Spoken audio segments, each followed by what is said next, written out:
si Marcos Jr. ang lahat ng inupo niyang mga patay goods. Okay? Mga patay goods na hindi makalamo ng mga jutang ginemes kung hindi magnakaw sa kaban ng bayan. Okay? So ngayon, ang daming sinasabi. Okay? Sabi ni General Bato daw, hindi na daw niya natanggap. Baka naman hindi kayo pumasok kung hindi kayo nag-check ng email, Senator Bato. Kung tama yun kasi hindi ko alam kung ano yung Facebook account niya. May nag-send lang sa akin. Tapos, i-deny ng PIDEA na wala daw nakarating na sulat. Okay? O, deny niya lahat. Sabi ko nga, ano ang kredibilidad meron si Virgilio Lazo? Wala nang kredibilidad dyan. Dahil mismo ang mga tao sa PIDEA, mga agent, mga attorney, mga abogado nga, ay pinag-aharas niya. Ikaw, buha ka ng inakang Lazo ka, yung itlog mo kasi laki ng tiki. Yung butiki. Yan ba? Wala kang kredibilidad. Dapat na dinibdiban mo yung isang abogado at huling-huli ka sa camera. Okay? Na inaabuso mo ang power mo, hindi ka mananalo sa korte. Aka na magic wand ko dyan. Okay? Gagamitin natin magic wand natin ngayon para aratayin ng mga hitad. Ngayon, mga kababayan. Give me my magic wand para kay Lazo. Ikaw ha? Ikaw? Hindi ka mananalo sa korte dahil yung isang kailangan na i-build mo sa court yung personalidad mo. Iharap ko lang sa korte ng Amerika yung pangbugbog mo kay Attorney Delgado ba? Delgado. Yung pangharas mo sa simpleng trapiko na ikaw may kasalanan ng julol ka, talo ka na. O sige, gusto nyo magkaso-kaso? Nagkaso-kaso na nga kayo. Hindi ko naman kayo uurungan. Para dito, pag-usapan tayo ng internasyonal. Pag-usapan tayo na may presidente tayong bangag. Ngayon, mga kababayan, natural, i-deny yan ni Lazo. Kasi si Lazo is under, kahit na ang ahensya niya, kahit hindi pa man yan under ng Office of the President, mga kababayan, ang nag-upo sa kanya ay si Lisa Tanas, nakasabwat niya sa lahat ng mga illegal activities ng mga buwakan ng GNMS. Kaya kumilos na kayo, men and women in uniform, mag-speak up na rin kayo bago ko hilahin mga itlog. Joke lang yun Yung mga palangga ko, mga men and women in uniform, joke lang. But here, mga kababayan, masyado na kasing kumabog sa buong Pilipinas, buong mundo na si Kuting ay bangag, ngiwi. Okay, ngayon sinisindak nila ako. Naninindak kayo gano'n naman kayo, tangainan niyo, sindak-sindak, magsindakan na lang tayo. Mayawa, mga geatay, alpototot. Okay, sige, go. Sinasabi na mga VOVO, V-O-V-O, na mga kiss-ass na patay goods, okay, na kanyang mga, yung kanyang yung kanyang in-appoint for political accommodation. Okay? Na hindi makalamon kung walang trabaho sa gobyerno kasi disbar. Dahil kasungahan at kabobohan. Okay? Kasuhan si Maharlika. Pag-aralan, gawin ng gobyerno ang tama, Solicitor General, lahat ng departamento, lahat ng ahensya ay gamitin laban kay Maharlika. Kasi si Maharlika ay nagpakalat daw, sabi nila sa kanilang narrative ng peke na si Marcos Jr. ay polboronic. Kung di ba naman kayo hunghang, andyan si Pangulong Duterte ang unang nagsabi at pinangalanan siya nung maisog na si Kuting ay isang bangag. Bakit ako ang gusto niyong kasuhan? Kung ang pinag-uusapan natin dito, dahil galit na galit kayo, nalaman ng buong sambayan ng Pilipino na si Marcos ay bangag. Andyan si Pangulong Duterte harap-harapan sa maisog even before the election. Okay, although di pinangalanan niya nung election na yun. Nung time sa maisog na sinasabi na si Marcos Jr. ay bangag ngayon, bangag noon.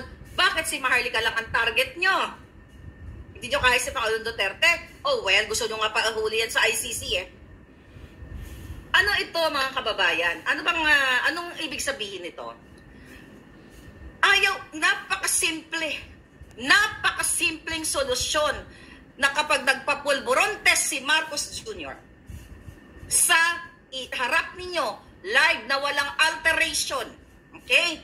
O hindi i-alter, Okay, parang pantalon lang, di ba? Di ba? Na hindi, walang illegal intervention. Ang kanyang hair follicle o bloodstream o whatever, kung ano man ang, hair follicle is the best.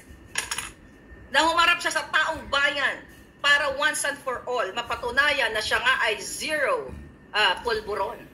Pero bakit ayaw gawin ni Marcos Jr.? Wake up, wake up, wake up, little Susie. Wake up, little Susie. Wake up. Okay, wake up mga kababayan.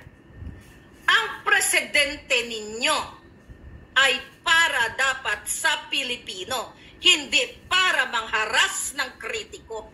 Dahil ang presidente ninyong bangal na upo yan dahil sa taong bayan at sa ayon sa kay Attorney Glenn Chong, isa pang malaking akusasyon sa kanya na nakipagsabuatan si Liza Marcos sa Smartmatic para ipanalo si Marcos at dagdagan ang kanyang boto. Nandyan si Glenn Chong sa Pilipinas, nag-file ng signed affidavit sa COMELEC, pero ni isang Kongreso, Senado, walang gustong karayin si Glenn Chong at panagutin sa kanyang akusasyon na si Marcos Jr. at si Liza Tanas ay nakipagsabuatan sa Smartmatic. Wala ni isa sa inyong mga buwaka ng Genemis ninyo. Kaya nga, takot sila Andyan si Glenn Chong sa Pilipinas, wala kayong kahirap-hirap. Yan ang inaantay namin, Kongreso, Senado, nakarayin ninyo si Glenn Chong sa Senado at Kongreso para magkaalaman at matindi ang kanyang akusasyon. Signed affidavit. Kaya nga, ayaw nilang tawagin na imbestigahan si Attorney Glenn Chong. Takot sila dahil karayin talaga sila ni Attorney Glenn Chong. David, na si Marcos Jr. at si Lisa Ahas at ang kanyang mga kasabwat ay minanipula ang eleksyon. And that is high crime. Correct. Pero bakit ayaw ipatawag si Glenn Chong?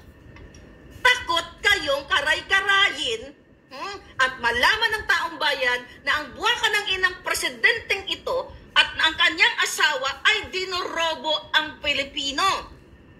Bakit si Maharlika gustong abutin dito at gustong harasin? Bakit sa tingin nyo baka ako lang ang kaya ninyo? Hindi nyo kakayanin ang katotohanan. Wala man akong pera na nakaw sa bayan, but the people, lahat ng Pilipinong gising ay nasa likod ko, I believe. Sa ngalan ng katotohanan. Ngayon, PDEA, sige, I challenge you. Total, yun ang gusto nyong gawin, di ba? Na si Maharlika, kipitin, kasuhan, at di ba pagsimula na kayo ngayon? Total, ang pinagyayabang ni Lisa, kaibigan niya ang Amerika, yung buwaka ng inang babaeng niyang kidnapper. Ayan pa. O ayan, ito pa. Lisa. Inaakusahan kita na ikaw ay kidnapper, extractor. Ayan. Gusto niyo akong tuluyan, gusto niyo ako ikulong.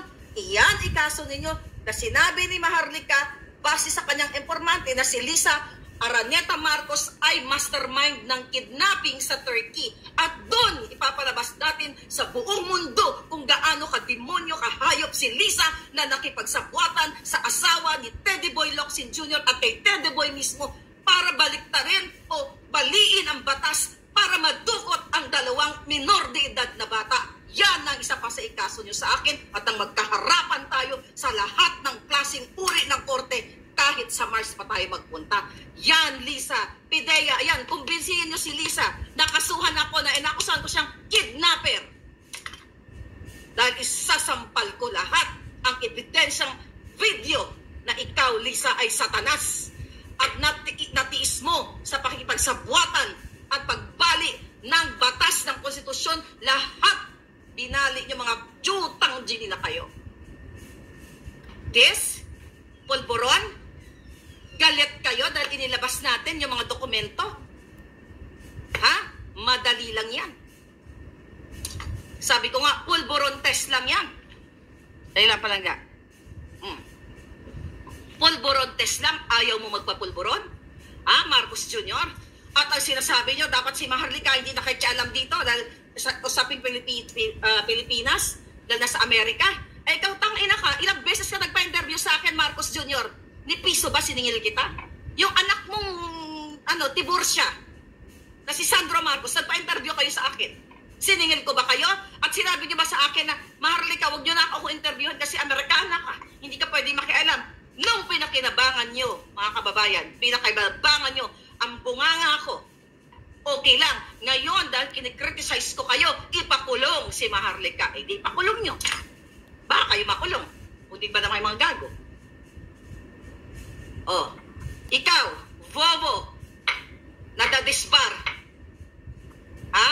Kiss-ass ka. Patay goods. Ikaw ang patay goods. Julul.